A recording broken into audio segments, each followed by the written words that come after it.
కేసీఆర్ గారు పచ్చి గంగను ముట్టకుండా 11 రోజులు దీక్ష చేసి ఢిల్లీ మెడలు వంచింది నిజం కాదా?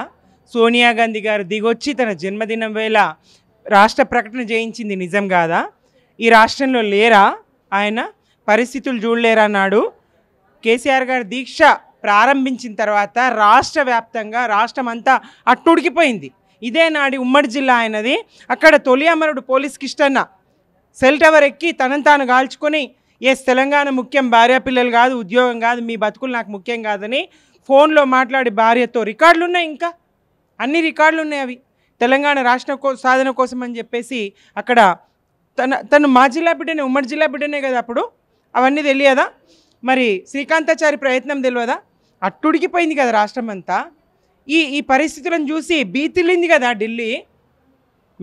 ఢిల్లీ మెడలు వంచి రాష్ట్ర ప్రకటన చేయించినటువంటి ఘనత కేసీఆర్ గారిది కదా. ఎట్లా దొంగ దీక్ష అవుతుంది?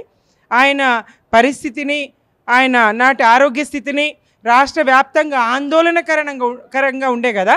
కేసీఆర్కి ఏమన్నా అయితే ఆ కేంద్ర ప్రభుత్వం గద్దె దిగాల్సిన పరిస్థితి ఉంటుండే, నాటి కాంగ్రెస్ ప్రభుత్వము మరి తప్పుకోవాల్సిన పరిస్థితి ఉంటుండే. తెలంగాణ రాష్ట్రం అగ్నిగుండం అవుతుండే, ఈ ప్రాంతం ఏపీకి మొత్తం నిప్పుబడుతుండే. అట్లాంటి పరిస్థితులు భరించలేక, తట్టుకోలేక, రేపేం జరగనున్నదని భయంతో మరి దీక్ష జరుగుతుండగానే ప్రకటన వచ్చింది నిజం కాదా? ఎక్కడున్నారు ఆయన? మహేష్ కుమార్ గౌడ్ గారు ఎక్కడున్నారు? పరిస్థితులు ఇవాళ మీ ప్రభుత్వం అధికారంలో ఉన్నదని ఏదో మాట్లాడితే చెల్లదండి.